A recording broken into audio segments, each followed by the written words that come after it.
Imam Malik dan Imam Haramain itu mempunyai pendapat bahwa hukum orang yang beriman taklid, yaitu iman ikut-ikutan tuh hukumnya sah, tapi dia dosa. Dosanya karena apa? Karena dia tuh mampu mencari dalilnya, mampu mencari kebenaran, mampu untuk belajar, menuntut ilmu, tapi dia tidak pergunakan waktunya untuk menuntut ilmu gitu, tidak dipergunakan untuk mencari kebenaran. Maka itu setiap langkahnya itu dianggap maksiat dan itu dosa gitu. Ya, jadi iman tuh kita tuh jangan sampai ya cuma sebatas tahu cenah cek kiai ieu mah, cenah cek babaturan urang mah Allah tuh aya gitu. Tapi teu nyaho apa iman wujud teh artina naon, kidam artina naon gitu. Tong sampai ka kitu. Soalna lamun urang saat cuma apalna cenah ikut-ikutan maka eta imanna teh sah tapi dosa. Dosa karena tidak mencari tahu padahal dia mampu.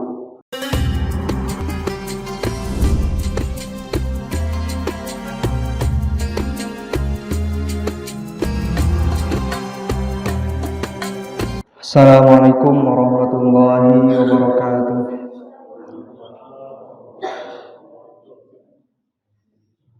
Alhamdulillahirabbil alamin wa bihi nasta'in wa ala umuri dunya waddin wa ala alihi wa sahbihi ajma'in amma ba'du. Qala musannif rahimallahu ta'ala wa nafa'ana bihi wa bi 'ulumihi fid dharain amin. Rabbi israh li sadri wa yassir li amri wa hlul 'uqdatam min lisani yafqahu qawli amma ba'du. أعوذ بالله من الشيطان الرجيم إن الله وملائكته يصلون على النبي يا أيها الذين آمنوا صلوا عليه وسلموا تسليما. Ayo sesarengan. مولاي صل وسلم دائما أبدا على الحبيب خير الخلق كلهم هو الحبيب الذي ترجى شفاعته لكل حول من الأهوال مقتحم. مولاي صل وسلم دائما أبدا على الحبيب خير الخلق كلهم هو الحبيب الذي ترجى شفاعته من كل حول من الأهوال مقتحم. مولاي صل وسلم دائما أبدا على الحبيب خير الخلق كلهم هو الحبيب الذي ترجى شفاعته لكل حول من الأحوال مقتحم. Bismillah. Hayu urang neruskeun hanca anu kamarinya. Kamari tos ngabahas tentang rukun agama nu pertama nyaeta rukun Islam. Tina kesempatan kali ieu urang ngalanjutkeun materi nyaeta rukun agama nu kadua nyaeta rukun iman. Dina kitab Safinatun Najah. Bismillahirrahmanirrahim. Faslun ay hadza faslun. Faslun ari hiji pasal arkanul imani ari pirang-pirang rukun iman sittatun eta aya genep. Mana anu genep teh nyaeta antu minabillahi kahiji yen ngimanakeun ka Gusti Allah, wa malaikatihi jeung kadua ngimankeun ka malaikatna Allah, wa kutubihi jeung imankeun kana kitabna Allah, wa rusulihi jeung iman ka rasulna Allah, wa bil yaumil akhir jeung kana poenan akhir, wa bil qadari jeung kana papasten khairihi kang alus, wa syarrihi jeung gorengna minallahi ta'ala saking Allah ta'ala. Faslun. Pasal ini menjelaskan tentang rukun Islam, rukun iman, bahwa rukun iman itu ada 6. Yang pertama yaitu beriman kepada Allah, yang kedua beriman kepada iman kepada malaikat, ketiga iman kepada kitab-kitab Allah, dan yang keempat iman kepada Rasulullah, dan yang kelima yaitu iman kepada hari akhir, dan yang terakhir yaitu iman kepada ketentuan Allah atau kepada qada dan qadarnya Allah. Nah, jadi arkanul iman di sini, maksud iman di sini yaitu iman itu ada menurut bahasa dan ada menurut istilah. Kalau menurut bahasa, iman adalah percaya.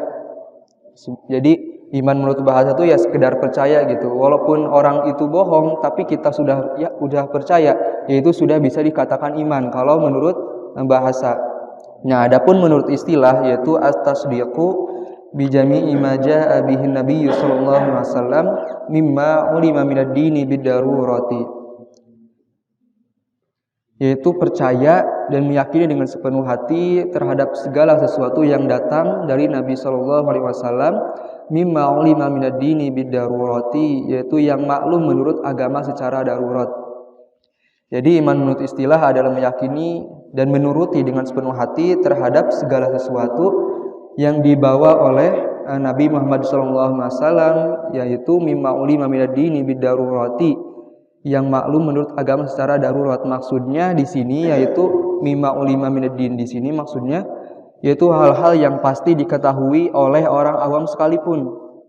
Jadi kan Nabi Muhammad itu membawa ajaran Islam kan, maka kita harus percaya dan mengikuti Nabi gitu. Jadi bukan hanya sebatas percaya, tapi kita juga harus mengikutinya gitu, mengikuti syariat-syariat yang dibawa oleh Nabi. Kemudian di sini mimma ulima minad dini bidarurah, yaitu hal-hal yang pasti diketahui oleh orang awam sekalipun. Jadi contohnya tuh kayak sholat. Sholat itu sudah masyhur dan sudah maklum bahwa sholat itu adalah ibadah yang wajib. Ibadah yang wajib dilakukan oleh umat Islam. Sholat 5 waktu itu wajib dilakukan. Nah, itu tuh sudah menjadi ibadah atau syariat yang emang masyhur dan maklum lumrah di masyarakat gitu, bahwa sholat 5 waktu itu ya wajib. Jika kita meyakini bahwa sholat 5 waktu itu sunnah atau bahkan cuma sebatas atau bahkan mengharamkannya, maka itu keimanannya tertolak gitu. Jadi dinamakan iman tuh ketika kita meyakini bahwa sholat di sini tuh ya emang wajib. Contoh lain tuh seperti puasa. Puasa tuh sudah menjadi hal yang lumrah dan maklum bahwa puasa itu adalah ibadahnya, puasa Ramadan itu adalah ibadah yang wajib dikerjakan setahun sekali. Nah, ketika kita tidak mempercayai kewajiban tersebut, tidak mengikuti, tidak berpuasa, maka keimanan kita itu tertolak. Itu makna dari mimma ulima minad din bidarurah. Nah, kemudian ketika membahas mengenai iman, maka pasti berkaitan dengan namanya itu aqaidul iman dan asmaul husna. Karena apa? Karena kita tuh sebagai manusia yang sifatnya tuh terbatas. Kita tuh tidak bisa atau tidak mungkin bahkan mengenal zat Allah tuh secara langsung. Tapi kita harus dengan cara mengenal aqaidul iman, mengetahui aqaidul iman, kemudian mengenal sifat-sifat Allah kan. Aqaidul iman yang 20 kan, yang wujud qidam baqo, kemudian asmaul husna yang Allah Rahmanur Rahim begitu. Itu ketika kita ingin mengenal Allah, maka dicukupkan bagi kita tuh ya untuk mengetahui sifat aqaidul iman dan sifat-sifat dan asmaul husna. Nah, dalam hal keimanan, bahwa dalam aqaidul iman itu dan asmaul husna itu kita wajib mengetahuinya, karena itu tuh emang syaratnya iman tuh, atau isi daripada iman tuh yaitu aqaidul iman. Jadi ketika kita tidak mempercayai atau tidak mengetahui aqaidul iman, maka itu keimanannya tertolak. Nah, seperti yang kita tahu bahwa aqaidul iman itu kan ada 20 sifat wajib. Nah, sebenarnya aqaidul iman Allah tuh banyak sekali gitu, jadi tidak terbatas sebenarnya. Tapi dikarenakan dulu itu banyak perdebatan, jadi para ulama tuh merumuskannya menjadi 20 sifat wajib yang pokok, yang wajib diketahui gitu. Nah, ketika kita mengetahui 20 sifat wajib ini, yang pokok ini, ketika kita sudah mengetahui, terus menghafalnya dan memaknainya, maka kita akan menemukan sifat-sifat Allah yang lainnya gitu, aqaidul iman, aqaid yang lainnya gitu. Begitupun dengan asmaul husna. Asmaul husna kan di Al-Qur'an tuh ada 99, tapi sebenarnya asmaul husna itu sebutan bagi Allah tuh banyak sekali ya, tidak terbatas. Itu tergantung pemahaman kitanya gitu. Jadi ketika sudah paham mengenai aqaidul iman yang 20, maka kita akan mengetahui terhadap sifat-sifat Allah yang lainnya gitu. Bakal mengetahui. Begitu pula dengan Asmaul Husna. Dan Asmaul Husna itu kan nama-nama Allah yang terpuji atau indah kan. Nama-nama Allah yang baik gitu kan. Sebenarnya syaratnya Asmaul Husna itu kan nama-nama yang husna. Husna itu jadi bagus, indah dan pantas yang layak dimiliki oleh Allah Subhanahu wa taala. Nah, contoh kan Asmaul Husna itu ada Allah, terus Ar-Rahman, Allah Maha Pengasih kan. Kemudian Ar-Rahim, Maha Pemurah gitu kan. Terus Al-Ghafur, Maha Pengampun gitu.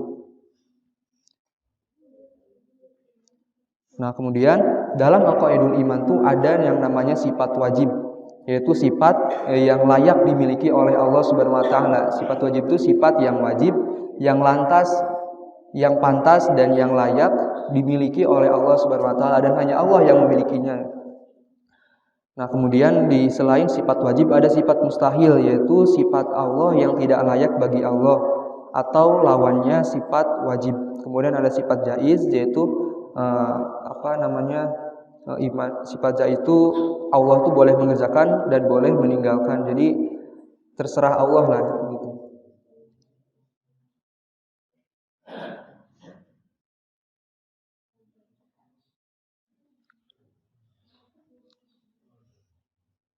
Nah, contoh daripada dari aqaidul iman itu kan ada wujud, qidam, baqa, mukhalafatul hadisi, qiyamuhu bi nafsihi. Wujud itu kan artinya ada. Kemudian ada wujud qidam. Qidam artinya apa? Qidam artinya terdahulu kan. Qidam kan. Qidam itu artinya terdahulu. Coba kita bahas satu aja mengenai aqaidul iman gitu. Nah, contoh di sini tuh aqaidul iman yang sifat kedua, yaitu qidamnya Allah. Qidamnya Allah itu kan kalau terjemahnya secara bahasa Indonesia artinya tuh Allah Maha terdahulu.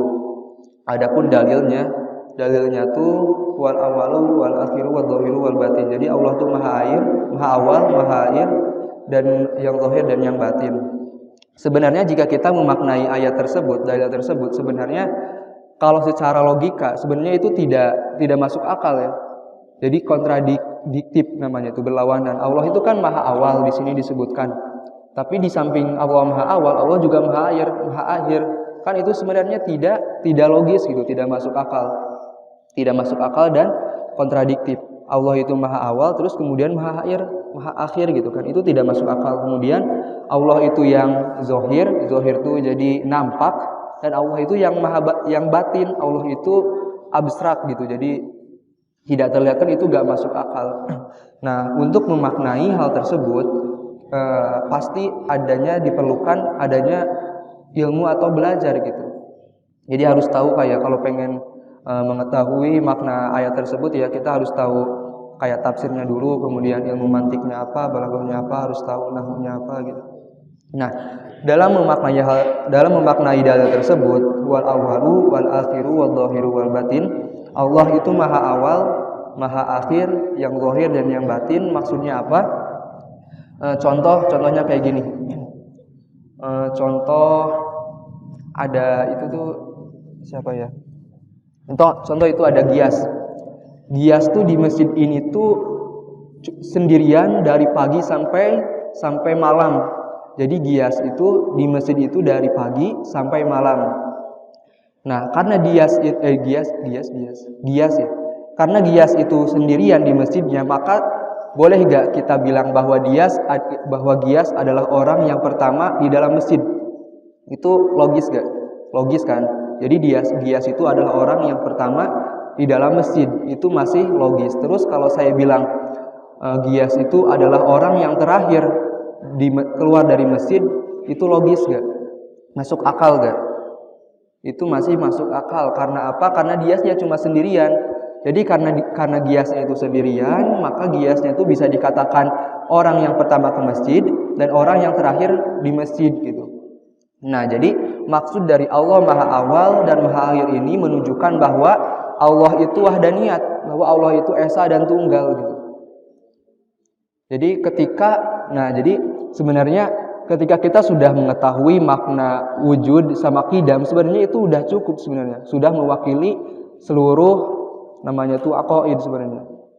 Makanya para ulama tuh yang paling sering dibahas tuh tentang wujud dan qidamnya Allah, karena ini merupakan dua sifat yang emang paling pokok gitu. Ketika sudah paham mengenai sifat ini, maka kita akan gampang dan mudah memahami sifat yang lainnya, kemudian mempercayai sifat yang lainnya. Karena apa? Gini, Allah itu kan maha awal dan maha akhir, itu menunjukkan bahwa Allah itu wahdaniyat, jadi esa gitu kan. Nah, ketika Allah esa, ketika Allah tunggal, maka Allah layak disifati oleh sifat qiyamuhu binafsihi, kemudian mukhalafatul hawadisi. Jadi kan karena Allah itu tunggal sendirian lah, maka Allah pantas disifati oleh sifat bahwa Allah itu tidak serupa dengan makhluk yang lain, bahwa Allah itu berdiri sendiri, maka itu jadi pantas.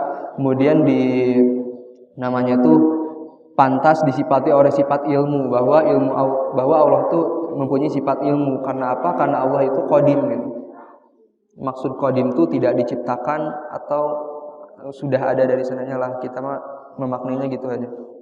Intinya Allah itu adalah zat yang qadim, jadi tidak diciptakan, dan Allah itu adalah awal dari segala sesuatu. Adanya sesuatu itu karena Allah.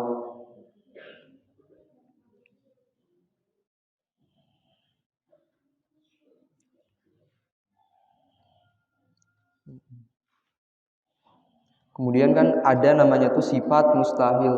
Sifat mustahil itu lawannya dari sifat wajib.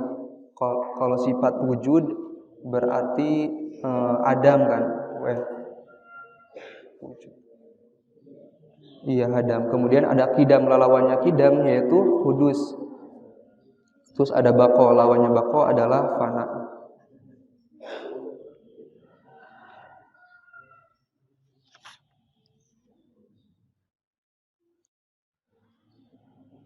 Nah, dalam iman sendiri itu ada beberapa tingkatan. Para ulama tuh beda-beda gitu, beda-beda pendapat mengenai tingkatan iman. Ada yang bilang ada 5, ada yang bilang ada 4 katanya. Nah, jadi saya di sini ikut kitab Safina ya, bahwa dalam penjelasannya itu bahwa iman itu terbagi menjadi 4. Yang pertama ada iman taklid, yang kedua ada iman ilmu, yang ketiga ada iman iyan, yang keempat ada iman haqaiqah. Nah, jadi yang dimaksud dengan iman taklid adalah iman yang orangnya itu percaya kepada Allah berdasarkan perkataan orang lain, tapi tidak mengetahui dalilnya, tidak mengetahui 20 sifat yang wajib. Jadi iman seorang yang tingkatannya itu pada iman taklid, dia tuh percaya kepada Allah gitu, yakin Allah itu ada, tapi dia tuh tidak mengetahui dalilnya. Maksudnya itu tidak mengetahui sifat aqaid, 20 sifat yang wajib itu dia tidak mengetahui. Jadi sebatas tahu bahwa Allah itu ada, itu pun kata orang lain gitu, jadi ikut-ikutan ke orang lain. Jadi iman taklid itu iman ya simpelnya tuh iman ikut-ikutan gitu, ikut-ikutan tanpa mencari dalilnya, tanpa mencari kebenaran gitu kan. Nah, menurut ulama di sini tuh dijelaskan bahwa Imam Malik dan Imam Haromain itu mempunyai pendapat bahwa hukum orang yang beriman taklid, yaitu iman ikut-ikutan tuh hukumnya sah, tapi dia dosa. Dosanya karena apa? Karena dia tuh mampu mencari dalilnya, mampu mencari kebenaran, mampu untuk belajar, menuntut ilmu, tapi dia tidak pergunakan waktunya untuk menuntut ilmu gitu, tidak dipergunakan untuk mencari kebenaran. Maka itu setiap langkahnya itu dianggap maksiat dan itu dosa gitu. Ya, jadi iman tuh kita tuh jangan sampai ya cuma sebatas tahu cenah cek kiai ieu mah, cenah cek babaturan urang mah Allah tuh aya gitu. Tapi teu nyaho aqaid iman wujud teh artina naon, qidam artina naon gitu. Tong sampai ka kitu. Soalna lamun urang saat cuma apalna cenah ikut-ikutan, maka eta imanna teh sah tapi dosa karena tidak mencari tahu padahal dia mampu. Nah, kemudian yang kedua ada tingkatan iman yaitu ilmu. Jadi tingkatan iman yang kedua yaitu ilmu itu dia sudah mengetahui aqaid iman. Jadi sudah mengetahui, sudah hafal aqaid iman beserta dalilnya gitu. Bahwa wujud kan, terus kemudian qidam dalilnya wal awal wal akhir wa dhahir wal batin. Kemudian dalil-dalil yang lainnya gitu. Nah, orang yang ilmu di sini tuh sudah percaya adanya Allah, sudah yakin lah. Kemudian di samping dia percaya adanya Allah, dia juga mengetahui tentang sifat-sifatnya Allah, asmaul husnanya Allah, nama-namanya Allah kan, beserta dalil-dalilnya. Kemudian yang ketiga itu ada tingkatan iman iyan, namanya itu iyan. Nah, tingkatan iyan ini atau muraqabah, nah, kita bilang muraqabah. Nah, iman iyan ini adalah imannya orang yang ma'rifat, hatinya selalu ingat kepada Allah dan merasa dilihat olehnya. Jadi dalam iyan ini adalah tingkatan yang lebih tinggi dari iman ilmu dan iman taklid. Jadi dia tuh sudah, yang pasti dia tuh mengetahui adanya Allah, mengetahui apa itu iman dan dalilnya. Kemudian di samping itu dia juga ma'rifat. Maksudnya apa? Hatinya itu selalu ingat kepada Allah di setiap waktu, dimanapun itu dan kapanpun itu, dan selalu merasa diperhatikan oleh Allah. Jadi iman orang yang sudah mencapai tingkat iyan tuh setiap melihat segala sesuatu, setiap melihat makhluk ataupun sesuatu yang indah atau yang buruk, dia tuh pasti ingatnya tuh langsung hatinya tuh kepada Allah. Jadi ma'rifat, langsung refleksnya itu kepada Allah. Jadi contoh ketika melihat ada maksudnya tuh ketika melihat suatu barang bagus. Nah, langsung pikiran kita tuh ingatnya tuh kepada Allah, bahwa yang menciptakan ini tuh ya Allah gitu. Ini tuh bisa tercipta atas kehendaknya Allah. Nah, kita tuh jadi setiap waktu tuh ketika melihat sesuatu tuh bahwa seakan-akan pikirannya tuh jadi langsung kepada Allah gitu, ma'rifat kepada Allah, dan merasa terus diperhatikan oleh Allah, bahwa segala perbuatan itu yakin dan seyakin-yakinnya bahwa segala perbuatan kita tuh diperhatikan, dilihat oleh Allah Subhanahu wa taala. Jadi orang yang sudah mencapai tingkatan iman iyan itu, dia tidak berani berbuat dosa karena dia yakin bahwa Allah melihatnya gitu, melihat segala perbuatannya. Kemudian yang keempat ada iman haqaiqah. Nah, iman haqaiqah di sini adalah tingkatan iman yang paling tinggi. Jadi tingkatan haqaiqah di sini adalah keimanannya para nabi dan wali gitu. Jadi ini mah sudah namanya tuh menjadi iman yang paling tinggi. Nah, yang kedua, kemudian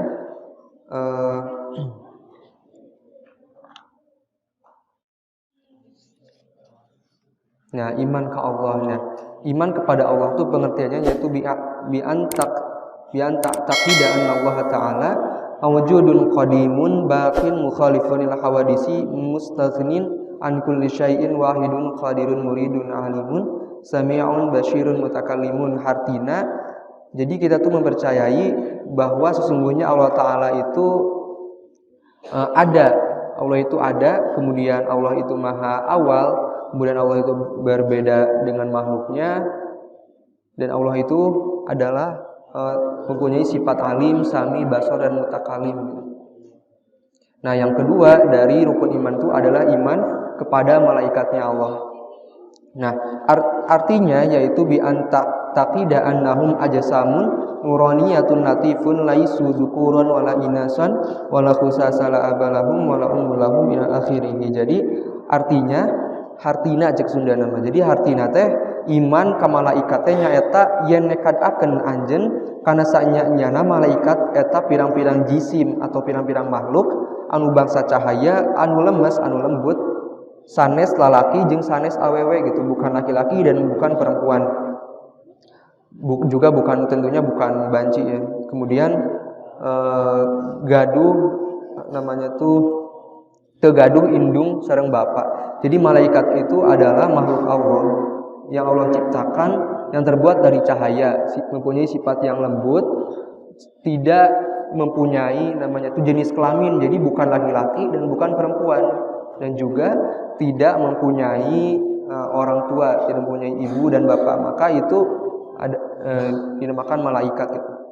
Nah, tapi kalau kita memaknai atau mempercayai bahwa contohnya bahwa malaikat itu mempunyai orang tua contohnya, atau malaikat itu mempunyai tapi kalau kita mempercayai atau meyakini dalam hati kita bahwa malaikat itu adalah laki-laki, maka itu dosa ya, itu imannya tertolak. Soalnya apa? Kan di sini juga dijelaskan bahwa malaikat itu tidak mempunyai jenis kelamin dan tidak mempunyai orang tua. Jadi ketika kita meyakini bahwa malaikat itu laki-laki ataupun perempuan, maka itu keimanan kita tertolak. Jadi tidak boleh ya meyakini. Kita yakin aja bahwa malaikat itu makhluk yang Allah ciptakan, tidak punya jenis kelamin dan tidak punya orang tua, dan sifatnya tuh malaikat itu adalah makhluk Allah yang paling taat gitu. Jadi malaikat itu emang sudah ditakdirkan Allah untuk selalu taat kepada Allah.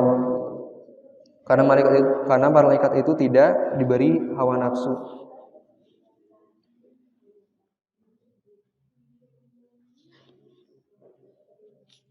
Nah, dalam malaikat pun ada 10 malaikat yang wajib diketahui gitu kan. Nah, sebenarnya kan malaikat itu banyak sekali dan tidak terbatas, tidak terhitung. Tapi para ulama itu merumuskan ada 10 malaikat yang emang mesti wajib kita ketahui. Jadi ketika kita tidak mengetahui malaikat yang 10 ini, ya keimanan kita ya tertolak gitu. Jadi kan sebenarnya kita tuh sudah enak, sudah dibuat, sudah dirangkum. Jadi segala sesuatu itu sudah dirangkum oleh para ulama gitu kan. Dari mulai aqaid, bahwa aqaid itu kan aslinya tidak terbatas, banyak sekali gitu, tidak terhitung, tapi para ulama merumuskannya menjadi 20 sifat yang wajib gitu. Kemudian dari malaikat itu adalah makhluk yang tidak terhitung jumlahnya, tapi tapi di sini ulama menyebutkannya ada 10 malaikat yang wajib kita ketahui. Yang pertama yaitu malaikat Jibril. Malaikat Jibril tugasnya menyampaikan wahyu. Kemudian malaikat Mikail menurunkan hujan. Kemudian malaikat Israfil yaitu meniup sasangkala. Kemudian ada yang keempat, ada malaikat Ijrail, mencabut nyawa. Tugasnya itu mencabut nyawa. Kemudian ada Munkar Nakir kan, yaitu tugasnya itu memeriksa mayit di dalam kubur. Kemudian ada malaikat Raqib. Itu tugasnya itu menuliskan amal yang baik si mayit di alam kubur. Kemudian ada malaikat Atid, yaitu malaikat yang menuliskan amal buruk mayit di dalam kubur selama di dunia gitu. Terus ada yang ke-9, ada malaikat Malik, yaitu malaikat yang menjaga pintu neraka. Dan yang ke-10 yaitu malaikat Ridwan, yaitu malaikat yang menjaga pintu surga. Jadi diharuskan bagi kita untuk mengetahui 10 malaikat ini gitu. Ini adalah 10 malaikat yang wajib kita ketahui, beserta tugas-tugasnya harus kita ketahui gitu.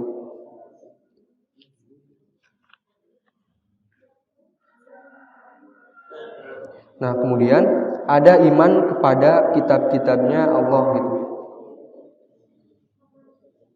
Nah, iman kepada kitab-kitabnya Allah yaitu iman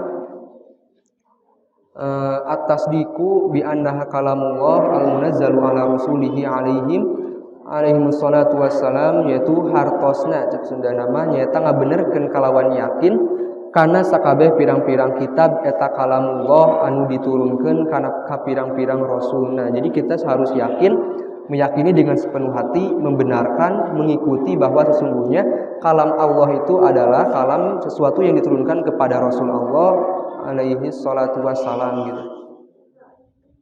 Nah, di antara kalam Allah yang diturunkan kepada makhluk, kepada Nabi Allah itu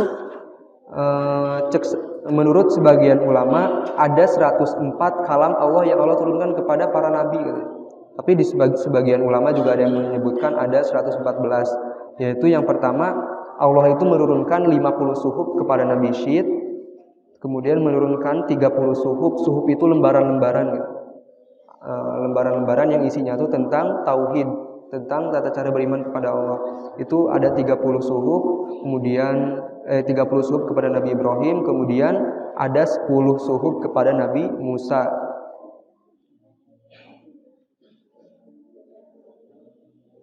Nah, di samping suhuf itu ada juga 4 kitab gitu kan. Yang pertama ada kitab kitab Taurat. Taurat itu adalah kitab yang diberikan Allah kepada Nabi Musa, yang diturunkan Allah kepada Nabi Musa. Nah, kemudian ada kitab Zabur yang diturunkan Allah kepada Nabi Daud. Yang ketiga yaitu ada kitab Injil yang diturunkan Allah kepada Nabi Isa. Yang terakhir yaitu ada kitab Al-Quran yang diturunkan kepada Rasulullah SAW. Nah, jadi kita harus yakin ya minimalnya kita mengetahui tentang hal 4 kitab ini gitu. 4 kitab yang wajib diketahui ini kita wajib mengetahuinya gitu, mesti mengetahuinya. Karena ketika kita tidak mengetahui bahwa Allah itu menurunkan wahyu atau namanya tuh ada kitab yang 4 ini, kita imannya tertolak ya. Jadi kita harus mengetahui, imannya itu tidak sah kalau kita tidak mengetahui kitab-kitab Allah ini. Jadi setidaknya kita harus tahu walaupun ya tidak mempelajarinya gitu.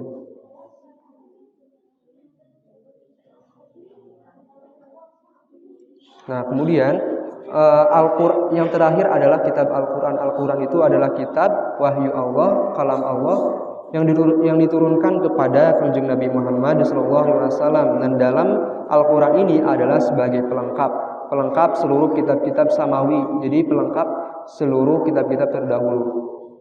Jadi Al-Qur'an itu adalah kitabnya tuh namanya tuh jadi seluruh kitab yang turun sebelum Al-Qur'an itu semua di cover atau sudah ada dalam Al-Qur'an gitu. Maksud dan isinya itu sudah ada dalam Al-Qur'an. Bahkan di sini dibilang bahwa Al-Qur'an, seluruh kitab sebelum adanya Al-Qur'an itu ada dalam Al-Qur'an, dan Al-Qur'an sendiri itu tuh ada maknanya tuh dalam surat Al-Fatihah gitu. Diperkecil lagi gitu. Kemudian ada katanya surat Al-Fatihah ini dikumpulkan dalam lafaz basmalah bismillahirrahmanirrahim, dan kemudian lafaz basmalah ini dikumpulkan dalam huruf ba gitu.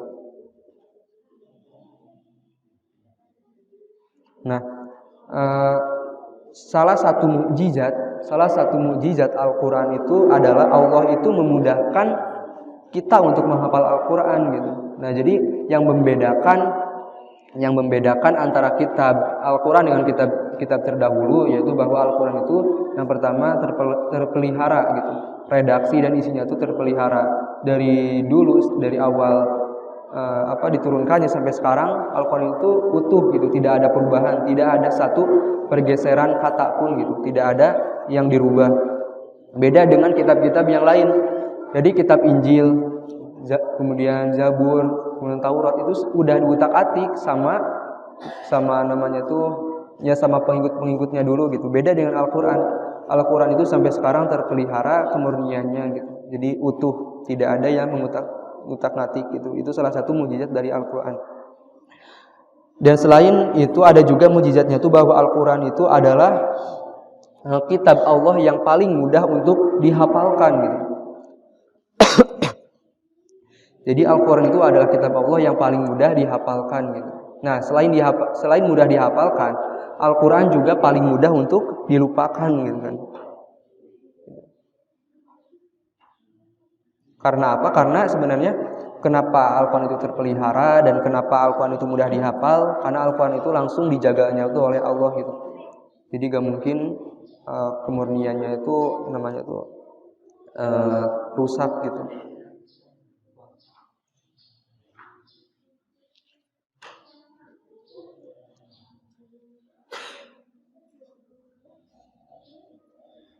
Nah, yang keempat yaitu ada iman kepada rasul-rasul Allah, iman kepada utusan-utusannya Allah, yaitu bi anta taqida annallaha ta'ala arsala lil khalqi rusulan rijalan la ya'lamu adadahum illallahu ta'ala.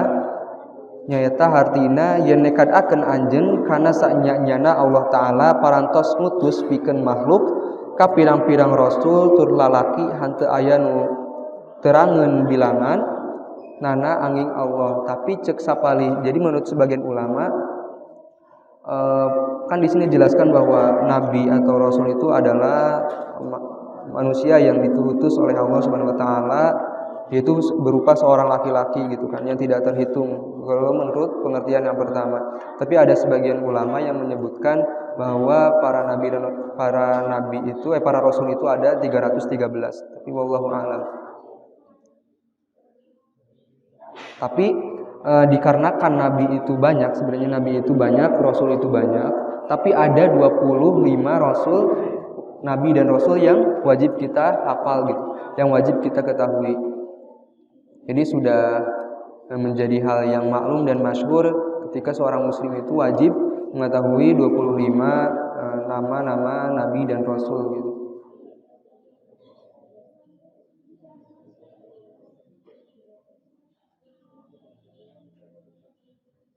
Nah, di sini juga dijelaskan bahwa nabi itu jumlah para nabi itu ada 24.000 nabi.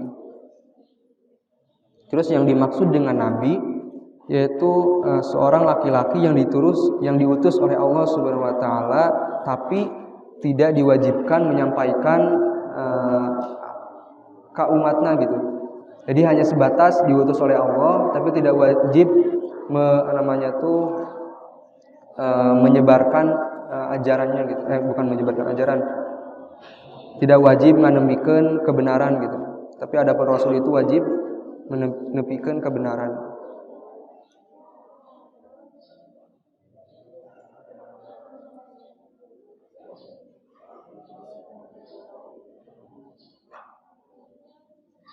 Nah, kemudian di samping 25 nabi tersebut yang sudah dijelaskan barusan ada 5 rasul yang termasuk ke dalam ulul azmi gitu. Yaitu ada 5. Yang pertama ada Nabi Nuh, yang kedua ada Nabi Ibrahim, yang ketiga ada Nabi Musa, dan yang keempat ada Nabi Isa, dan yang kelima ada Nabi Sallallahu Alaihi Wasallam.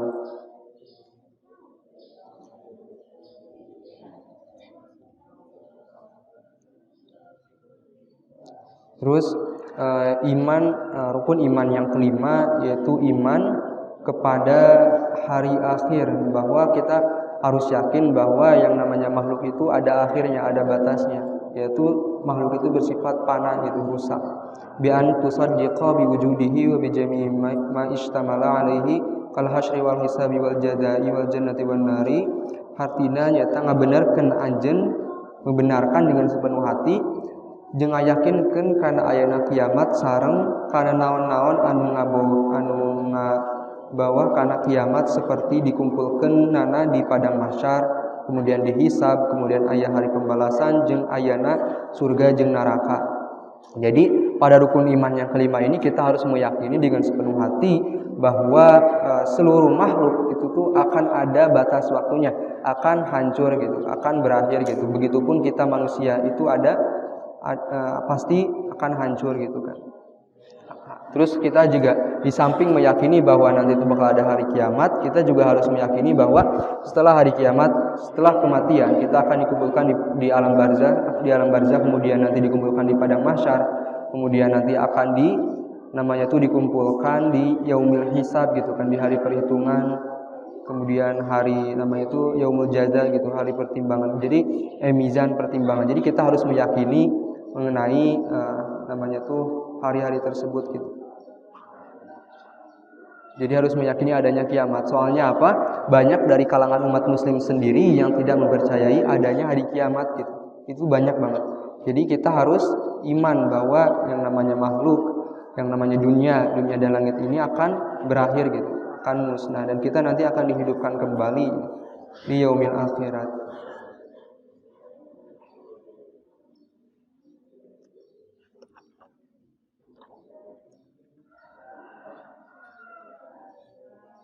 Nah, yang keenam yaitu ada iman kepada qada dan qadarnya Allah. Baik yang ketentuan Allah yang baik maupun yang buruk. Anta taqida anna Allah Ta'ala qaddara al-khaira wa syarra qabla khalqi wa inna jami'al kainati biqada'illahi ta'ala wa qadarihi. Hartosna nyaeta yen nekadakeun anjeun kana sanyanyana Allah parantos nakdirkeun kana hadeh jeung goreng sateu acana ngadamel makhluk jeung sanyanyana sakabeh anu bukti eta ku qada Allah jeung ku qadarna Allah. Itu berdasarkan dawuhnya Kanjeng Nabi, kullu syai'in biqada'in wa qadarin hatta al-ajzi wal kaisi. Artinya ari sakur-sakur perkara eta pasti ti Allah jeung qadarna, sehingga dina apesna jeung dina kuatna eta ti Allah gitu.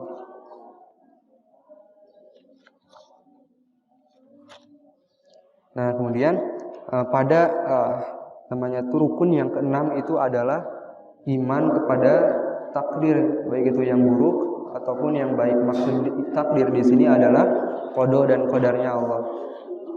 Yang dimaksud qada dan qadar itu kan sama artinya itu sama-sama ketentuan atau ketetapan. Tapi di sini tuh sebenarnya kalau dimaknai lebih lanjut, makna dari qada itu adalah pengetahuan Allah gitu. Qada itu pengetahuan Allah yang qadim, yang sedang terjadi atau yang akan terjadi. Kemudian ada qadar, ketentuan Allah atau yang sesuai pengetahuan Allah. Jadi gini, dalam masalah takdir di sini kita harus paham bahwa jadi jangan sampai ketika kita tidak tidak mengerti tentang takdir, maka kita nantinya akan salah kaprah gitu.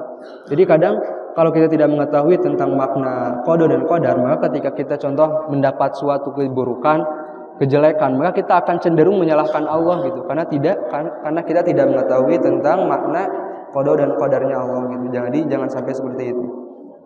Jadi dalam aliran aja nih, kalau kalian nanti mungkin bakal tahu bahwa ada aliran kalam tuh, ada aliran kalam qadariyah dan jabariyah. Jadi aliran kalam qadariyah itu meyakini bahwa segala perbuatan itu tidak ada sangkut pautnya dengan Allah gitu. Jadi semua itu kehendak manusia. Itu namanya kalam qadarullah gitu. Kemudian ada kalam jabariyah. Kalam jabariyah itu meyakini bahwa segala perbuatan itu sudah disetting atau diatur oleh Allah. Jadi seakan-akan kita tuh boneka atau wayang yang digerakkan oleh Allah.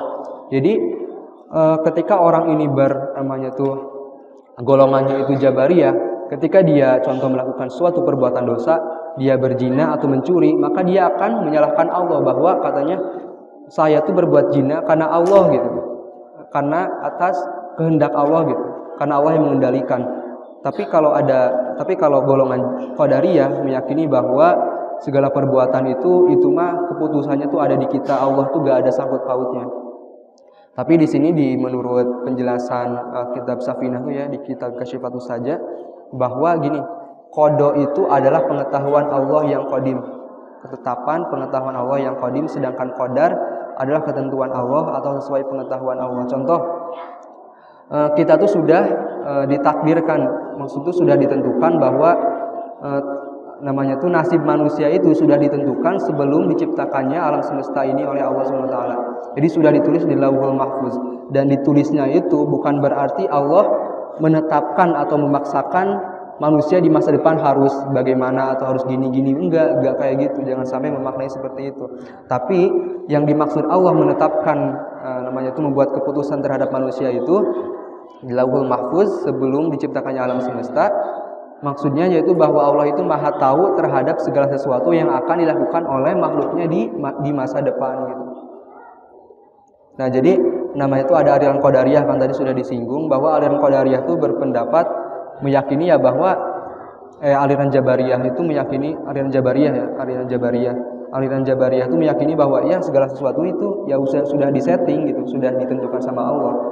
Tapi menurut kalam Asy'ariyah dan Maturidiyah, bahwa yang namanya qada itu jadi gini, takdir itu adalah qada itu adalah ketetapan Allah yang sudah ditetapkan jauh sebelum diciptakannya alam semesta gitu. Jadi beribu-ribu ratus tahun lah sudah ditentukan. Dan ditentukannya itu bukan berarti Allah memaksakan bahwa di masa depan kita harus begini, harus melakukan ini. Tidak seperti itu gitu. Jadi yang maksud Allah membuat ketetapan di sini yaitu bahwa Allah itu maha mempunyai sifat ilmu. Allah itu maha tahu gitu. Dan maha tahunya Allah itu qadim, terdahulu. Nah, jadi Allah itu sudah mengetahui bahwa di masa depan manusia ini akan seperti ini, akan berjodoh dengan ini. Itu tuh adalah ketetapan Allah tuh itu gitu, bahwa Allah itu maha tahu terhadap segala sesuatu yang akan dilakukan oleh makhluknya di kemudian hari. Itu dinamakan qada.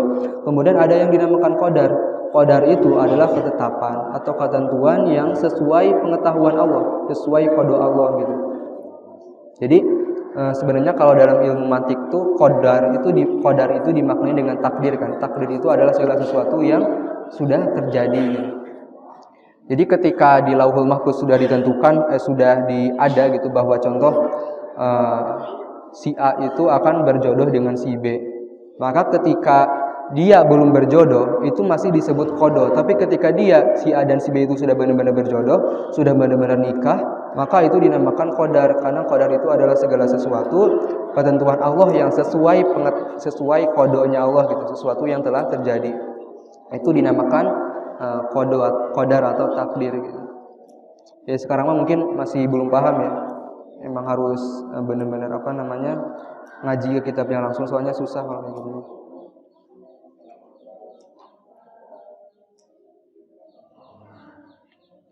Jadi Allah itu adalah Allah itu menghendaki kehendakmu dan kamu yang mempertanggungjawabkannya gitu. Jadi jangan sampai ketika kita melakukan suatu dosa terus kita kadang ngeluh gitu, kenapa kita kayak gini beda dengan yang lain. Kita tidak boleh menyalahkan Allah. Jadi kita harus introspeksi diri bahwa segala sesuatu itu ya atas kehendak Allah, tapi kehendaknya Allah itu atas kehendaknya kita gitu. Allah tuh yang menghendaki kehendak kita. Kalau kita menghendaki suatu perbuatan yang buruk sekalipun, ya Allah yang menghendaki, tapi menghendakinya di situ tuh namanya tuh gimana ya? Jadi yang menjadi pertanggungjawaban tuh kehendak kita gitu. Jadi jangan sampai kita berpikiran bahwa ya dosa kita tuh kita zina tuh atau kita mencuri itu bukan dosa kita, tapi itu mah ya salah Allah yang ngatur kayak gitunya udah dari sananya. Itu gak kayak gitu ya. Atau contoh orang yang satu itu sukses, orang yang satu lagi itu tidak sukses gitu. Kita jangan sampai menyalahkan Allah SWT. Katanya tuh jadi gini, kadang orang tuh bilang bahwa ketika saya sendiri contohnya tidak sukses, kita akan menyalahkan Allah bahwa yang ini mah udah nasib kita gitu. Udah dari sananya kayak gini. Enggak kayak gitu. Jadi itu tergantung ikhtiar kita. Ketika kita berusaha, maka Allah akan menghendaki segala sesuatu yang baik gitu. Jadi segala sesuatu itu ya tergantung ikhtiarnya kita. Jadi tugas Allah mah ibaratnya itu cuma menghendaki kita gitu. Mau kita melakukan hal yang baik ataupun yang buruk, ya tugas Allah mah cuma menghendaki gitu. Memberi kekuatan untuk melakukannya, ya tugas kita mah cuma ikhtiar gitu. Dan ikhtiar kita adalah ikhtiar kita yang akan dipertanggungjawabkan di hari kiamat nanti. Itu adalah ikhtiar kita gitu. Karena apa? Karena manusia itu diberi akal dan diberi kehendak. Jadi manusia itu yang pertama diberi akal. Diberi akal tugasnya untuk apa? Yaitu untuk memilah yang baik dan buruk, untuk memikirkan segala sesuatu, untuk meneliti kan, untuk membuat segala sesuatu itu manusia diberi akal. Kemudian di samping akal, manusia juga diberi kehendak untuk melakukan sesuatu. Dan kehendaknya manusia tidak lepas dari kehendaknya Allah gitu kan. Kemudian ada orang gila, contoh orang gila nih. Orang gila itu kehendaknya itu sudah diambil oleh Allah. Karena apa? Karena dia sudah tidak berakal. Nah, karena dia sudah tidak berakal, ketika dia tidak sholat pun itu tuh tidak akan dipertanggungjawabkan gitu, tidak ada hisabnya gitu. Karena dia sudah tidak mempunyai akal. Dan ketika seseorang itu tidak mempunyai akal, maka sama aja dia tidak mempunyai kehendak.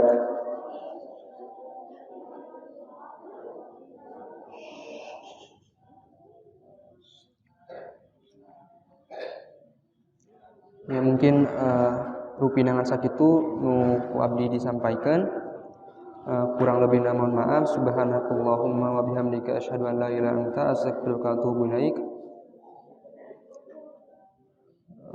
Sholawatulahnya sesarengan yuk. Maulaya sholli wa sallim daiman abada bibika khairil khalqi kullihim huwal habibul ladzi turja syafa'atuhu likulli hawlim minal ahwali muqtahimi. Maulaya sholli wa sallim daiman abada alal habibika khairil khalqi kullihim huwal habibul ladzi turja syafa'atuhu likulli hawlim minal ahwali muqtahimi. Allahumma qillana ma akhtana ma ta'amadna wa ma asrarna wa ma alanna wa ma a'lana bihi minna antal muqaddimu wa antal muakhiru la ilaha illa anta subhanaka Allahumma wa bihamdika asyhadu an la ilaha illa anta astaghfiruka wa atubu ilaik. Wa sallallahu ala sayyidina Muhammad wa ala ali sayyidina Muhammad. Assalamualaikum warahmatullahi wabarakatuh.